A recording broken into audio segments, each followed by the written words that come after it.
Ok, bueno, buenas tardes a todos, bienvenidos una vez más al seminario de becarios de IMATE. En esta ocasión nos acompaña Macarena Covongas Rofi. Hola. Ella es becaria del Instituto, justico acaba de terminar su licenciatura en la Facultad de Ciencias. Y hoy nos va a platicar sobre medidas de complejidad de curvas en superficies. Sí. Bueno, les voy a hablar sobre lo que fue mi trabajo de tesis, que está basado en un artículo que escribí con mi asesor, que se titula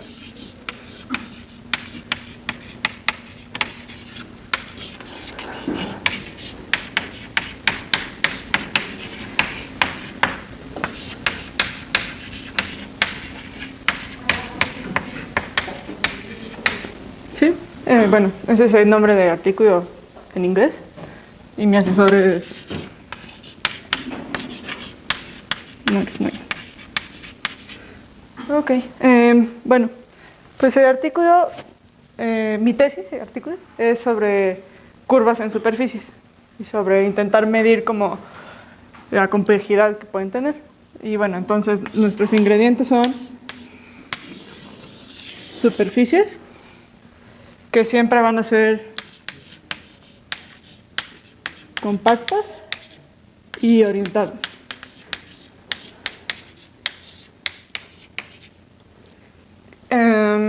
Y curvas en superficies, o más específicamente clases de homotopía de curvas en superficies.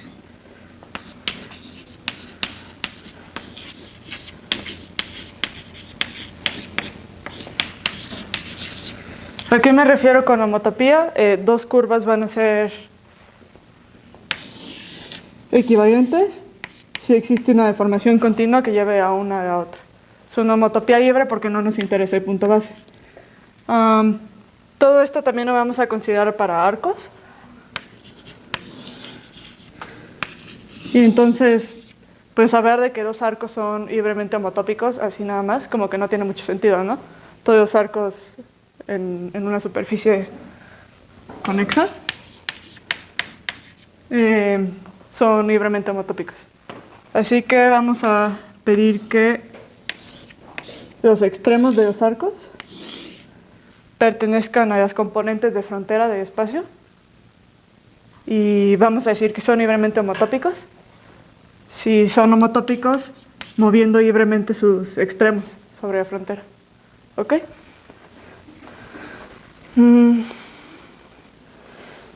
¿Qué más? Bueno. ¿Sí estás considerando variedades con frontera? Sí, superficies cerradas y con frontera. Vamos a decir que una curva tiene intersección mínima.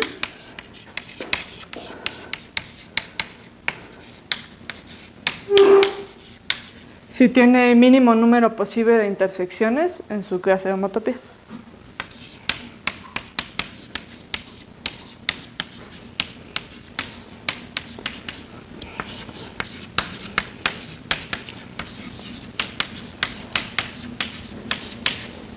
En su clase de homotopía. ¿Qué quiere decir esto? Bueno, pues podemos tener una curva que tenga este tipo de situaciones. Este tipo de intersecciones generalmente se pueden quitar, ¿sí? Con este tipo de formaciones. ¿Ok? Entonces vamos a pedir que las curvas tengan intersección mínima. Y la razón, ahorita se les voy a explicar. Pero es como intersección consigo mismo. Ajá. Son autointersecciones.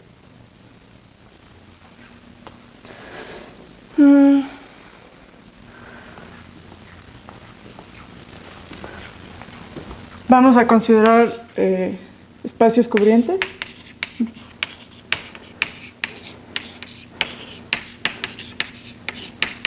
Para las superficies. Y entonces, pues lo que nos interesa es ver cómo se comportan las intersecciones de la curva en la superficie con las intersecciones de la curva en un cubriente de la superficie. Entonces pedimos que la curva tenga intersecciones mínimas porque un lazo trivial siempre se va a levantar una cubierta. Esa intersección siempre va a estar en una cubierta. Entonces, bueno, como los problemas que nos interesan son de quitar intersecciones en cubiertas, tenemos que pedir que las curvas tengan intersección mínima.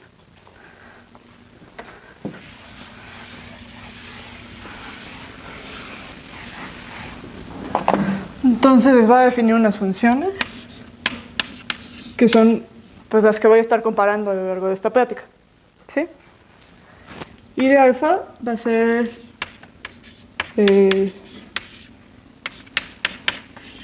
mínimo número de autointersecciones de una curva alfa, de una clase de homotopía. E de alfa va a ser la longitud mínima de la palabra que representa la curva, de las palabras,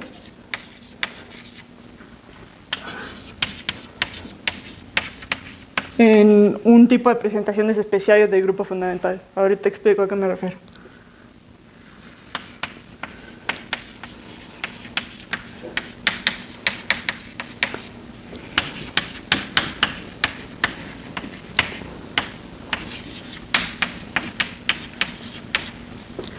Luego vamos a tener n de alfa, que va a ser esto mismo, pero en otro tipo de presentaciones más generales.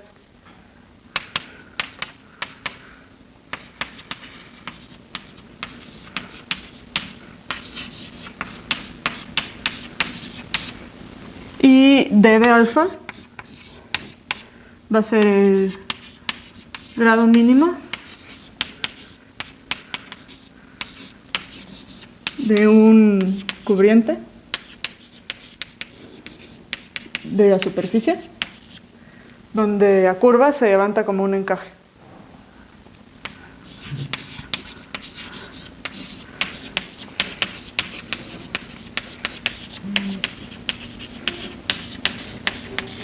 Como un encaje cerrado, si la curva es cerrada. O sea, como una curva simple en autointersecciones.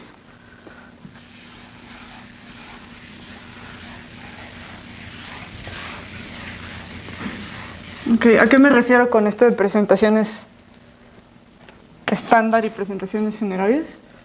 Pues cuando tenemos una superficie, podemos cortar en un disco utilizando ciertas curvas.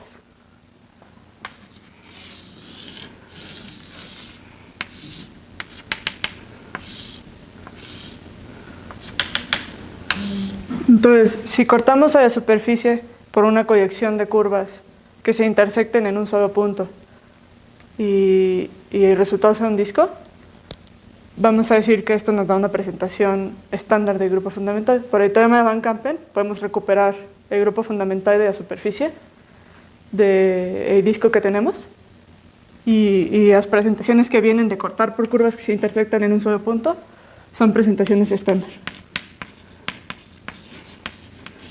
Ahora, si tenemos igual una superficie y cortamos por una gráfica más general, una gráfica...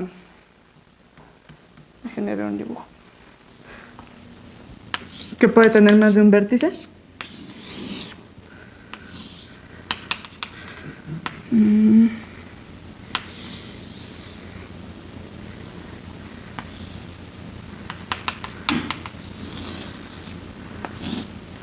Sí, esto corta en un disco. Y también pues el polígono que nos queda, no sabe cómo se ve, pues nos da una presentación del grupo fundamental de la superficie. Y estas presentaciones más generales, pues son a las que me refiero. O sea, donde puede haber más de un vértice. Claramente, pues estas son de este tipo, ¿no?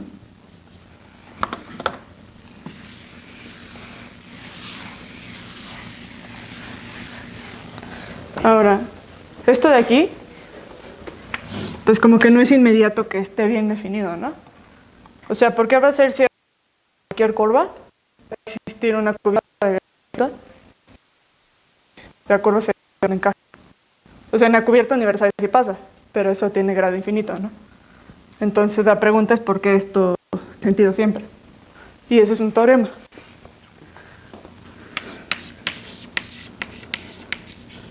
De Peter Scott. De 78. Y lo que dice es que, pues,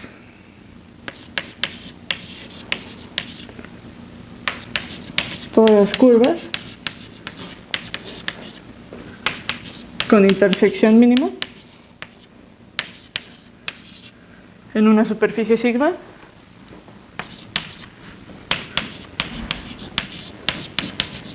se levantan a encajes cerrados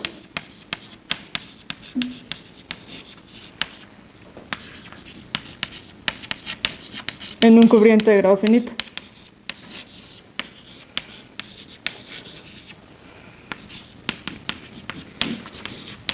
Y este resultado es el que hace que, pues, esta definición tenga sentido siempre.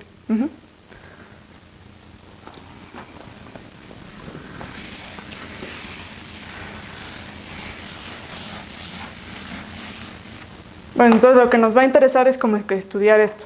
O sea, el resultado es muy interesante, pero no es como cuantitativo. O sea, sabemos que existen estas cubiertas, pero no sabemos qué tan grandes son.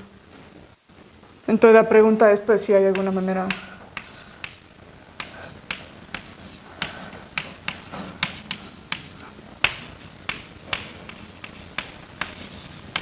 de dar cotas para el grado de estas cubiertas.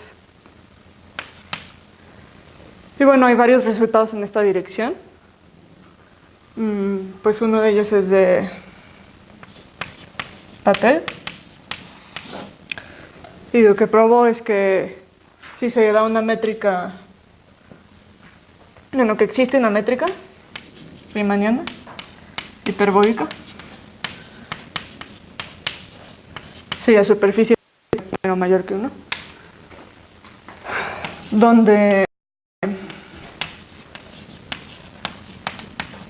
toda geodésica de longitud menor o igual que k se levanta un encaje en una cubierta de grado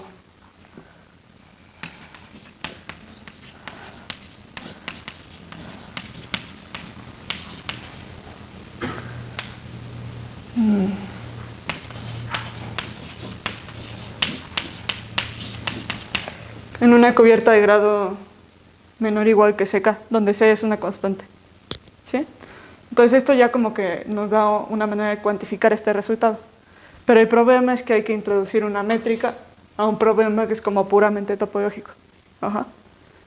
Y esto es como que no debería de ser, ¿no? Entonces,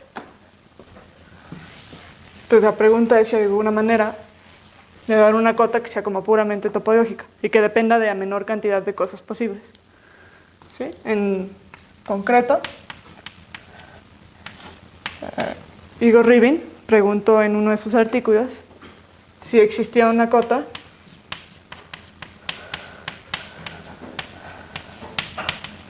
que solo dependa de I de alfa.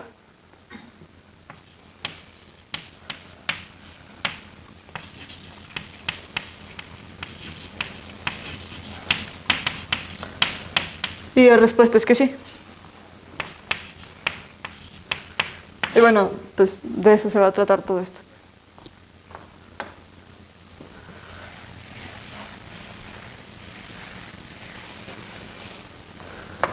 Ok, entonces pues mi asesor y yo nos pusimos a estudiar esto y lo primero que a uno se le ocurre es usar la segunda función que definí ahí, E de alfa, para intentar dar esa cota.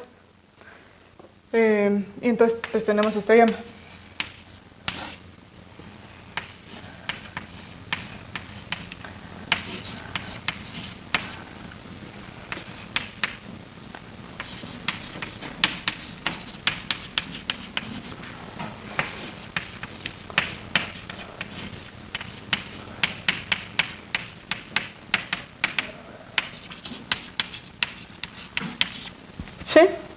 Entonces este lema como que nos invita a querer utilizar E de alfa para acotar D de alfa.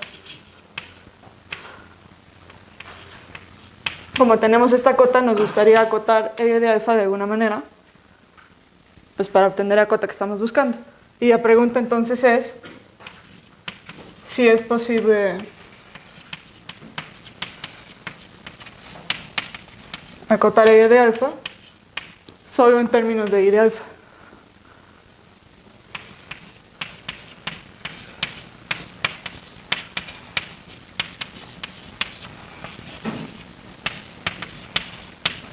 Y la respuesta es que no.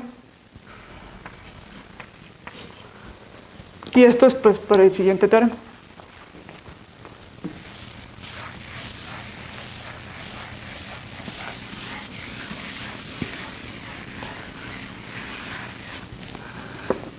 Bueno, o sea, en general podemos dar ejemplos de que esto no pasa, pero lo podemos hacer preciso. Un ejemplo puede ser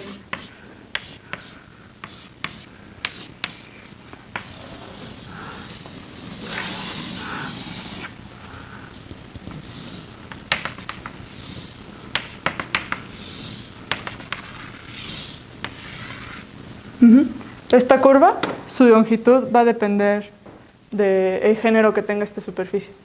Si uno aumenta el género en esta dirección y en esta dirección, E de alfa va a crecer muy rápido.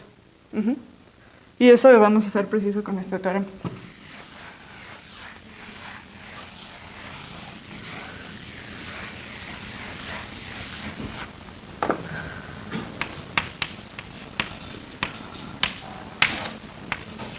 Bueno, sigma es una superficie, como dije al principio, orientada, compacta, todo. Entonces,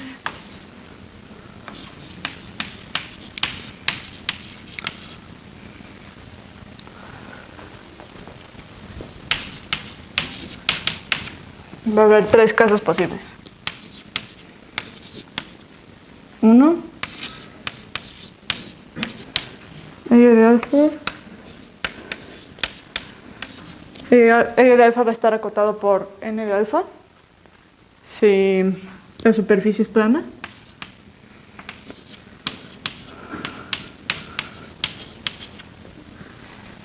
E de alfa va a estar acotado por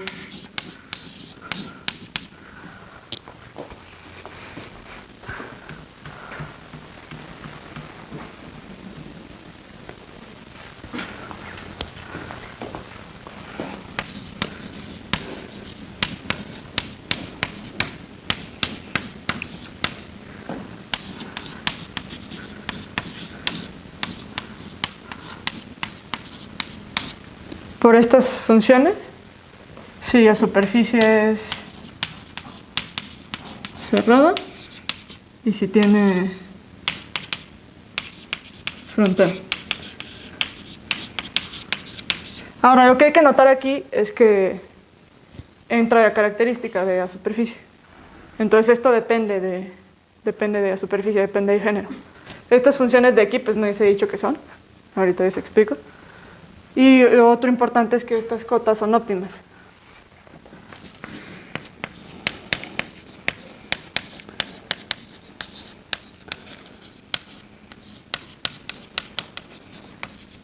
Así que pues no hay manera de evitar esta situación. Okay, entonces para definir es PM de alfa minúscula y PM mayúscula de alfa, pues tengo que definir otra cosa primero. Entonces,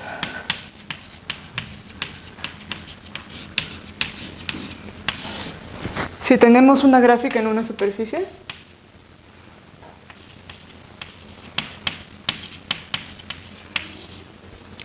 y un punto en el complemento de la gráfica, entonces definimos el descascarado desde punto como borrar las aristas de la gráfica que se alcanzan desde ese punto sin cruzar a la gráfica.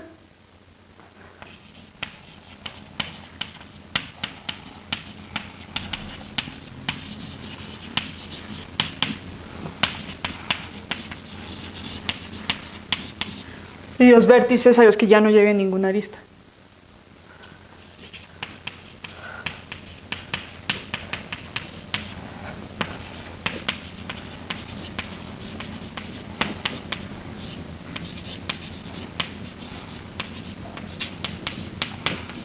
Okay. Déjenme darles un ejemplo.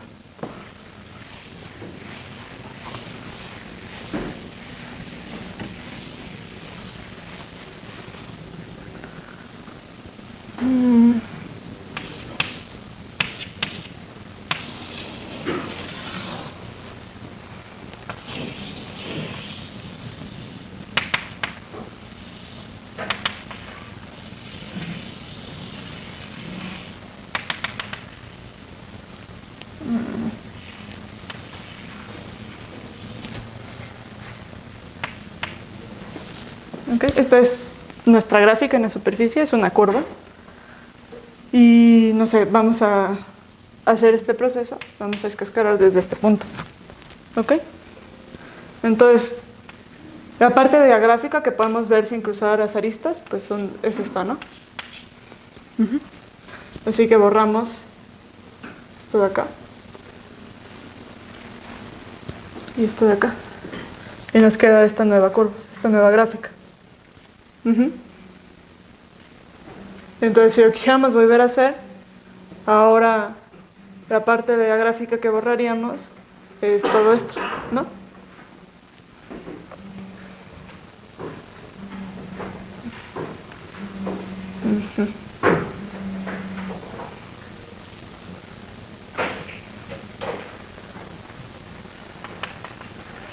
Creo que más o menos queda así, ¿no?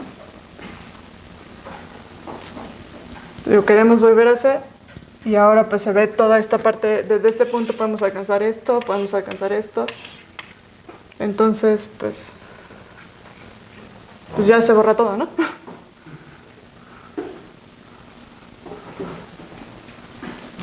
Entonces eso es más o menos lo que hace esa función. Entonces vamos a definir Pm minúscula de alfa y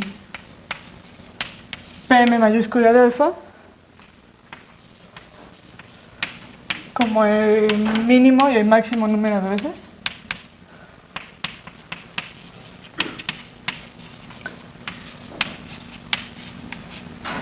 Que aplicamos esta función. Esto lo vamos a llamar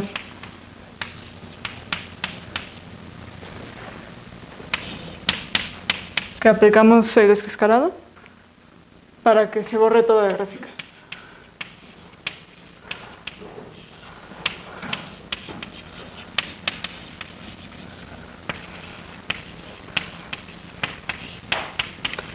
Bueno, pueden sonar como funciones muy extrañas, pero dan esta cota, y esta cota es óptima.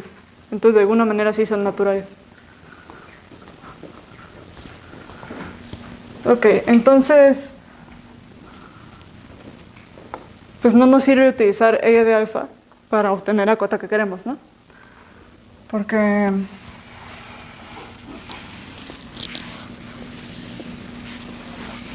no está acotada únicamente en función de I de alfa.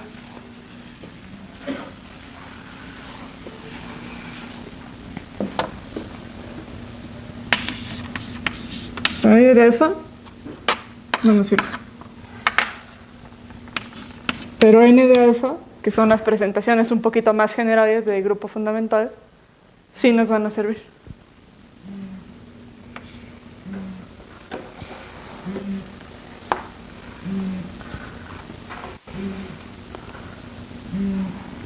Ok.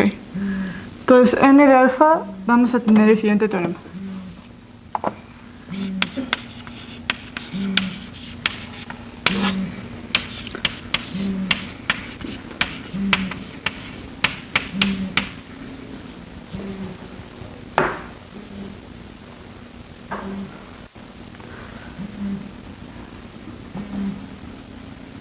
Ok.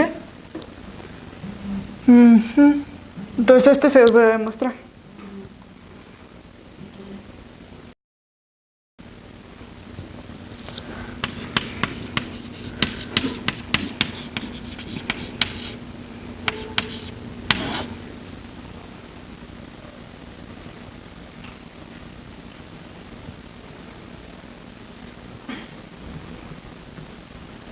Entonces, vamos a suponer primero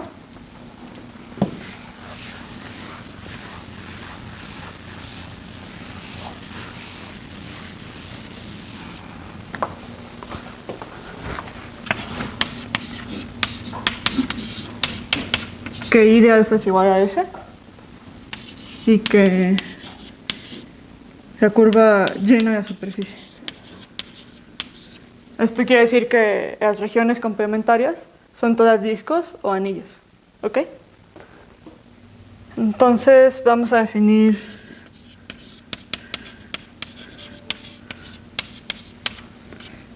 como la gráfica dual de la superficie.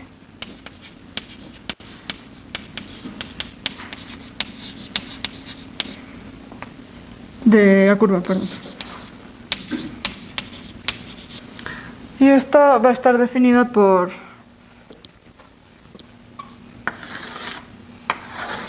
esta es la curva, localmente.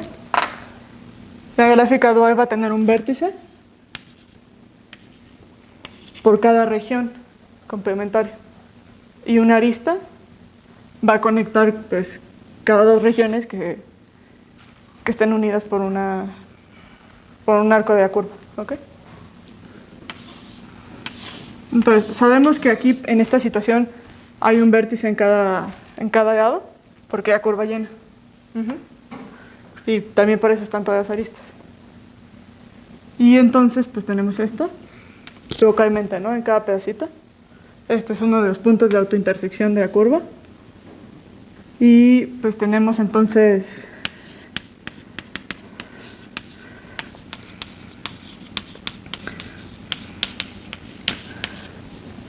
alrededor de cada autointersección de la curva se forma un cuadrilátero como este, con un vértice en cada región. Y pues como hay S autointersecciones y solo hay una intersección en cada cuadrilátero, los podemos numerar como C1 hasta CS. Ajá. Y pues queremos pegar estos cuadriláteros.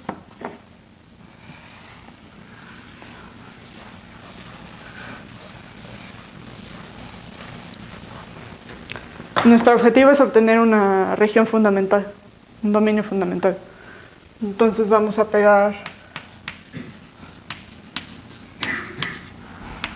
a los cuadriláteros por S menos uno de sus lados. Esto se ve más o menos así. Estos son los cuadriláteros.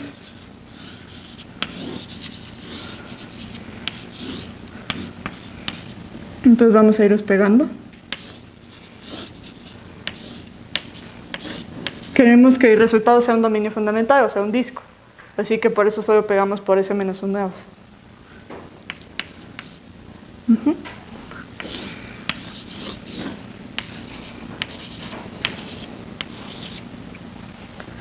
Ok.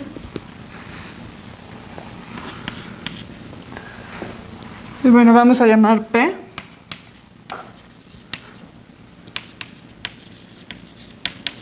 A la región fundamental que se obtiene al hacer este pegado.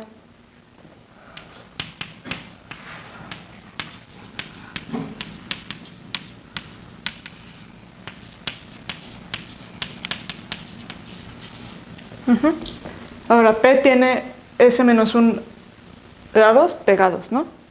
Y entonces en su exterior, en su frontera, tiene 2 por S más 1 lados. Ajá.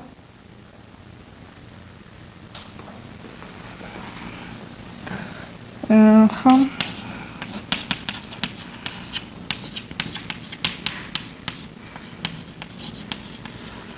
Y lo que vamos a hacer es proyectar a la superficie este polígono, bueno, su frontera.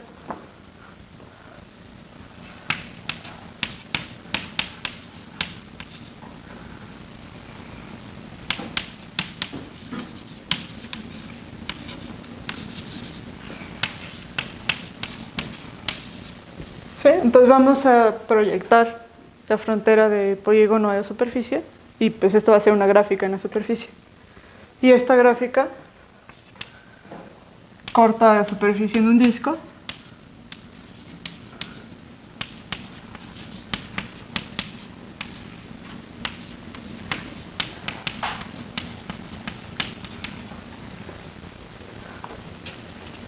Y intersecta la curva. Algo más S más un veces. Esto porque los dados se pegan por pares. En la superficie los dados de la región fundamental ya están pegados por pares. Entonces este 2 desaparece. Okay. Entonces este fue el caso de que la curva llenara la superficie.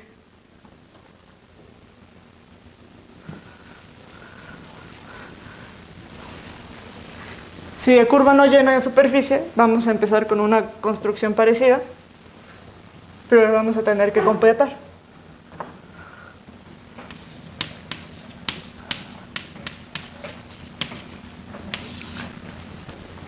Vamos a empezar con la gráfica dual nuevamente.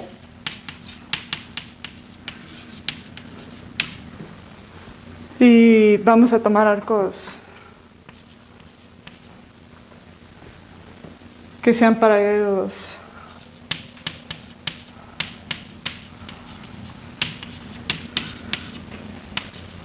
a las fronteras de las regiones complementarias de la superficie.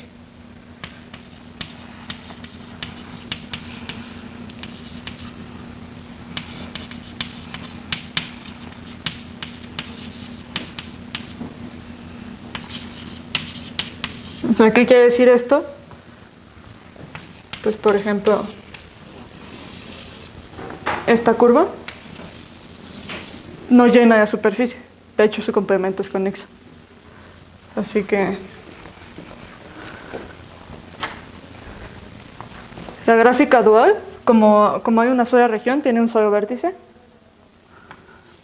Lo puedo poner en donde sea. Y va a tener dos aristas. Ajá. Una por cada arco de la curva.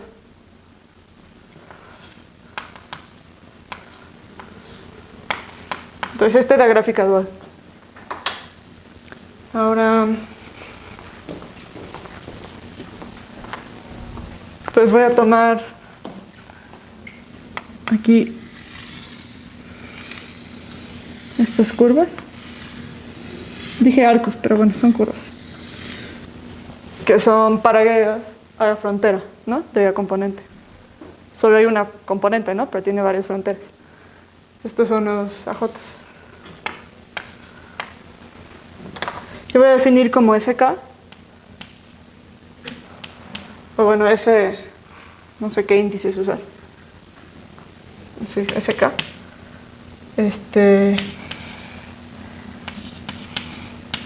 La subsuperficie de sigma, que tiene por frontera estas curvas. O sea, nada más como que ya estamos quitando un pedacito, ¿no? A la superficie original.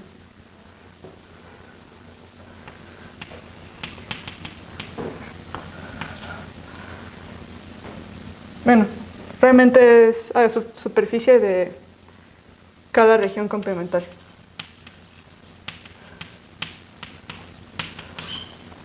Aquí solo hay una, pero...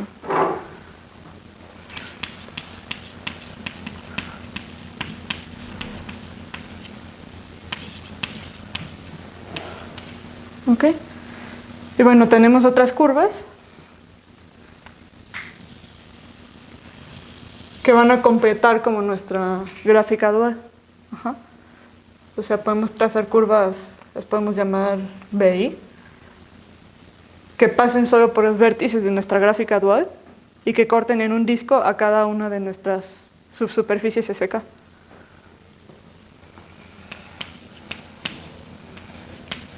Bueno, ¿qué hacen eso? Entonces, pues la curva va a llenar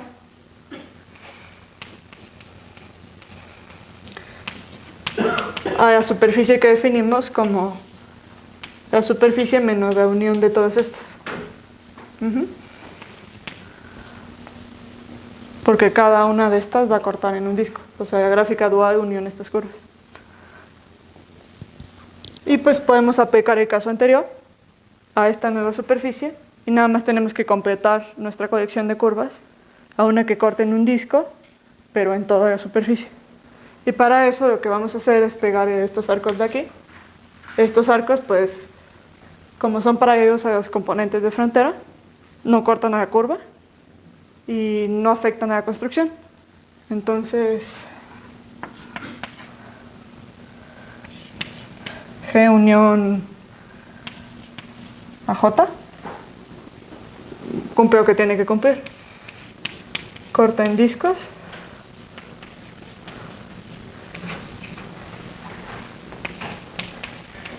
E intersecta algo más.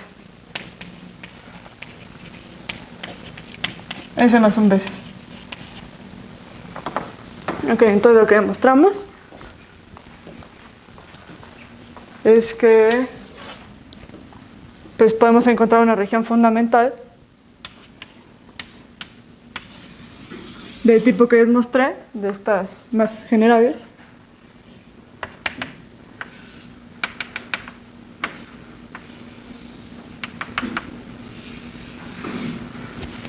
que corta lo más a la curva, pues I más un veces, I de alfa más un veces.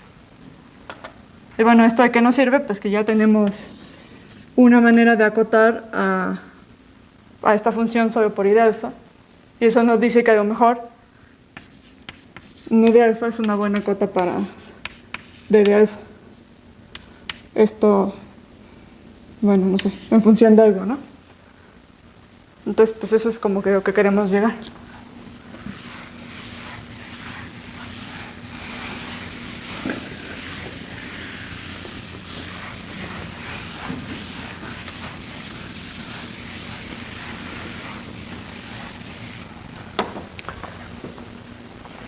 Entonces, nuestro teorema principal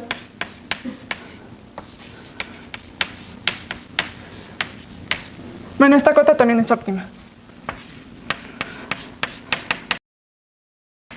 Antes de que se me olvide. Nuestro teorema principal es el siguiente. ¿Sí? Tenemos dos casos.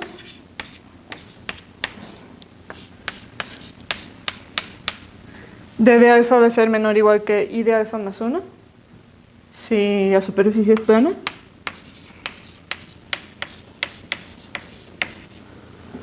Y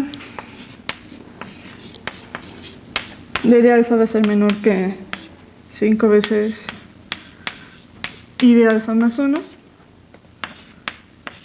si, bueno, en otro caso, ¿no?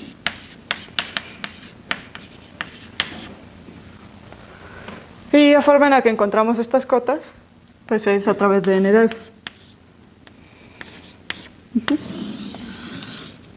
O sea, acotamos D de alfa por N de alfa, en el caso de las superficies planas, y por 5 veces N de alfa, en el caso de las demás superficies. Y pues eso, gracias a este resultado, se traduce a este teorema. ¿Ok? Bueno, este teorema es bastante difícil de probar. En el artículo tiene 8 páginas. Entonces no me voy a meter en eso. ¿Qué quiere decir esa plana? Que tiene género cero. O sea, es una esfera con hoyos.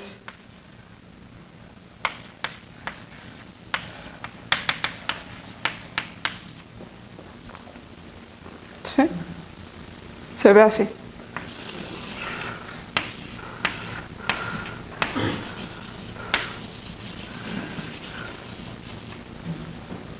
¿Ok? Entonces, estas son las superficies planas.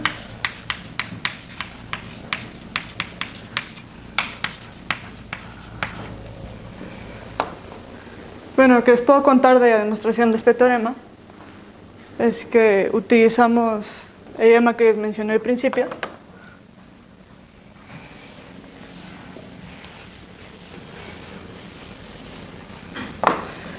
El lema con el que acotábamos D de alfa por E de alfa, pues lo queremos utilizar, pero en vez con N de alfa. Pero para hacer eso, pues tenemos que hacer varias modificaciones. Y además, no estoy segura de si lo mencioné, pero ese lema, este de acá, era solo para superficies con frontera no vacía. Entonces, para extender el resultado a superficies cerradas, pues tenemos que como que duplicar nuestras cubiertas.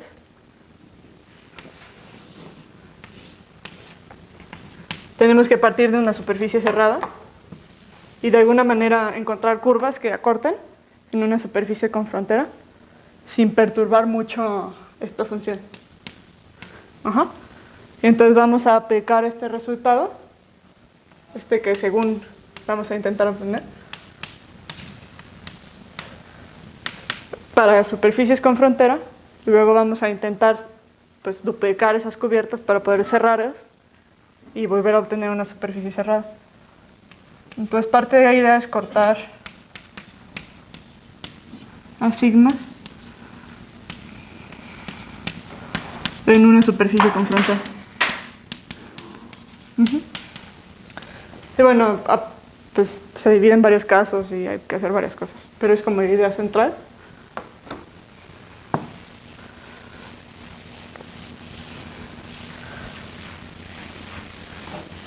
Y bueno, pues este es el teorema que responde afirmativamente a la pregunta de Riemann.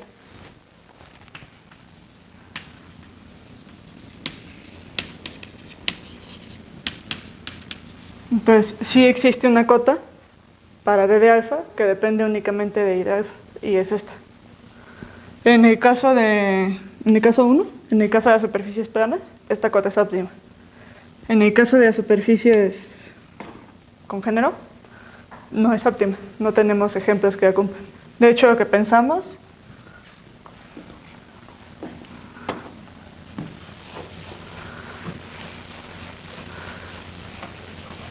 o sea, como que las preguntas que surgen de todo este trabajo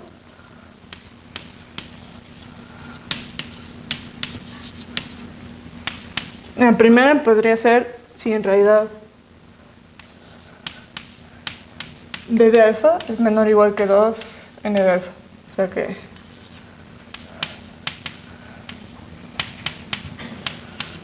¿sí? Nosotros pensamos que esta debe ser la cota óptima. No tenemos ejemplos que crezcan más de esto. Otra pregunta es, bueno, lo que hicimos ahorita fue levantar curvas cerradas con autointersecciones a curvas cerradas simples. Ahora, podrá haber como una forma óptima o eficiente de acotar el grado de una cubierta ya que una curva con autointersecciones se levante a un arco sin restricciones sobre el número de intersecciones, simplemente a un arco. Esa es otra pregunta. Y otra pregunta es, pues análogamente, ¿no? Aquí levantamos a curvas simples, cerradas. ¿Habrá una forma eficiente de acotar el grado al que una curva cerrada con autointersecciones se levanta a un arco simple? Lo que nosotros pensamos, a esta función le llamaría g de alfa. Nosotros pensamos que g de alfa debe ser igual que d de alfa. Pero bueno, no sabemos. Entonces, son como las tres preguntas que tenemos, principalmente. Y pues básicamente eso es lo que les quería contar. ¿Tienen alguna pregunta?